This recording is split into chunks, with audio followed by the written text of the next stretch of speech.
In 1880, a Swedish archaeologist named Hjalmar Stolpe made a discovery that changed how we see the Vikings forever. While excavating an ancient Viking burial site in Birka, Sweden, he found not one but hundreds of silver Arabic coins buried alongside Viking warriors.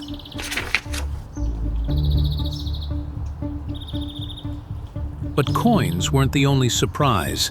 In another grave on Björkö Island, archaeologists uncovered a delicate silver ring engraved with Kufic Arabic script that simply reads Allah. Since then, over 100,000 Islamic dirham coins have been unearthed from Viking sites all across Scandinavia, the Baltics, and as far east as Russia. Why did fierce Viking raiders carry coins from Baghdad in their graves? Why did they wear rings with Arabic inscriptions? And what secrets does this reveal about their lost connections with the Islamic world? To answer this mystery, we need to go back over 1,200 years to a time when the Vikings weren't just brutal warriors, but daring explorers and clever merchants who connected the cold north with the golden cities of the east. When most people think of Vikings, they picture raids on English monasteries, burning villages, and stolen gold. But the real Viking story is far bigger. They were master traders who opened up routes from Scandinavia deep into the Islamic world and beyond. Instead of only sailing the open seas, some Vikings, known as the Rus, traveled inland using the great rivers of Russia, like the Volga and the Dnieper. These rivers were watery highways that connected them directly to the markets of the Abbasid Caliphate, whose capital Baghdad was the richest city in the world. In the 9th and 10th centuries, the Abbasid Caliphate was at its peak, a golden age of science, culture, and trade. They minted millions of silver dirham coins, trusted far beyond Muslim lands. For Vikings, who prized silver above all, dirhams were more reliable than local coins, pure, consistent, and perfect for trade. So the Vikings brought furs, walrus ivory, honey, slaves, and amber. And in return, they filled their ships with dirhams, silk, spices, and fine glassware.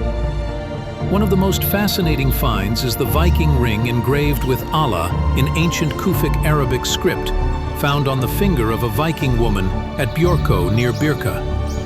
The ring is made of silver and colored glass, dating back to the 9th century. Its clear Arabic inscription proves the Vikings didn't just melt coins. They wore Islamic jewelry, traded for it, or kept it as a sign of power. This shows how connected Viking traders were with Muslim craftsmen, merchants, or maybe even diplomats. This is not just guesswork. In the year 922 AD, a Muslim envoy named Ahmad ibn Fadlan traveled from Baghdad up the Volga River and met the Rus Vikings face to face. In his own words, Ibn Fadlan wrote, "I have never seen more perfect physical specimens, tall as palm trees, fair and ruddy." He described them as fearless, heavily tattooed, and obsessed with silver. Ibn Fadlan's diary explains how these Vikings worshipped wealth, weighed coins for trade, and buried their chiefs on burning ships surrounded by treasures, weapons, and sometimes even slaves. Ibn Fadlan also wrote about witnessing a Viking funeral on the Volga River. They burn him in fire, then they heap the grave mound over him. So why did Vikings bury Arabic coins in their graves? First, they were symbols of wealth and power. The more silver you took to the afterlife, the higher your status. Second, the coins were grave goods, believed to help the soul on its journey to the next world. Third, many dirhams were cut or chopped into pieces. Vikings didn't care about the Arabic text, only the pure silver inside. And fourth, some coins and rings may have been gifts from Muslim traders or envoys to seal trade deals and alliances.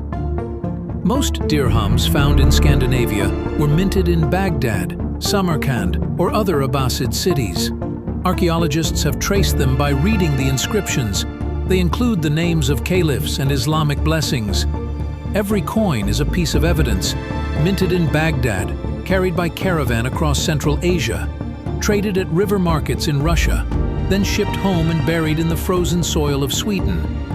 Some Viking hoards contain thousands of dirhams. Entire buried treasures have been found in Sweden, Gotland, and Russia. The biggest hoard, the Götaland hoard, held over 67 kilograms of silver dirhams and jewelry. Even today, metal detectorists still find new coins every year, proof that the Viking trade network was far bigger than most people imagine. The Arabic coins and rings buried with Viking chiefs remind us that these so-called barbarians were much more than raiders.